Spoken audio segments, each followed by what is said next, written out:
اب اس کے بعد میں نائب شیخ الجامعہ و مدیر الامتحانات مولانا عبدالرشید المدنی حفظہ اللہ کو دعوت سخن دیتا ہوں کہ وہ بھی اپنی بات کو مختصر انداز میں ہم طلبہ کے سامنے پیش کریں۔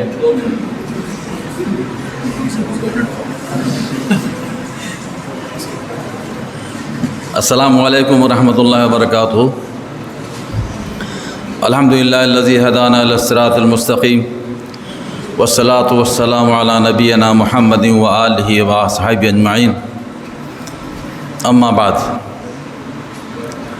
محترمی ناظم جامعہ صاحب، اساتذہ کرام اور ہمارے عزیز طلباء،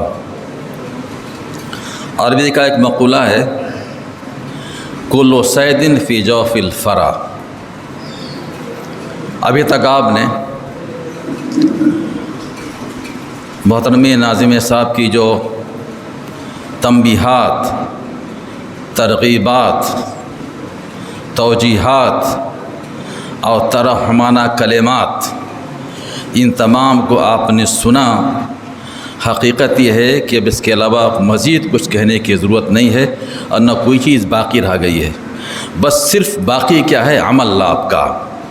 بس آپ کا عمل ہو جائے، جو ابھی باتیں بتائی گئی ہیں ان پر آپ مکمل طریقے سے کاربند ہو جائیں، بس یہی کافی ہے، اور کسی اور چیز کی کہنے کی ضرورت نہیں ہے، لمبی چوڑی تقریر کی ضرورت نہیں ہے، کسی استدلال کی ضرورت نہیں ہے، توجیہات کی ضرورت نہیں ہے، کچھ بھی نہیں، کچھ بھی کہنے کی ضرورت نہیں ہے۔ بس صرف آپ اس پر کاربند ہو جائیں، عمل پیرا ہو جائیں، اور آج سے بالکل تہیہ کر لیں، اپنے دل میں اس چیز کا محاسبہ رکھیں کہ ہمیں جس مقصد کے لیے ہم یہاں آئے ہیں، والدین نے جس مقصد کے لیے ہم کو بھیجا ہے، اور جو ہمارے لیے سہولیات ہیں ناظم جامعہ کی طرف سے، ان تمام سہولیات کے مد نظر ہمارا عمل کیا ہونا چاہیے اور ہمارا کام کیا ہونا چاہیے، اور ہمیں کس ڈھرے پہ چلنا چاہیے، اور ہمیں کن اسلوب کو اپنانا چاہیے، اور کن اسالیب سے ہم کو دور رہنا چاہیے،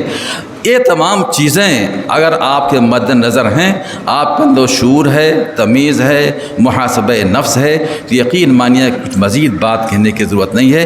بس میں آپ لوگوں سے گزارش یہ کروں گا، آپ جو باتیں آج محترم ناظم جامعہ نے فرمائی ہیں ان تمام باتوں پر عمل کریں، بس اسی میں نجات ہے، آپ کی بھی نجات ہے، آپ کی سرخروئی ہے، جامعہ کی نیک نامی ہے، اور مجھے سے ناکارہ اساتذہ کی بھی اس میں نیک نامی کچھ نہ کچھ ہوگی، ضرور ہوگی۔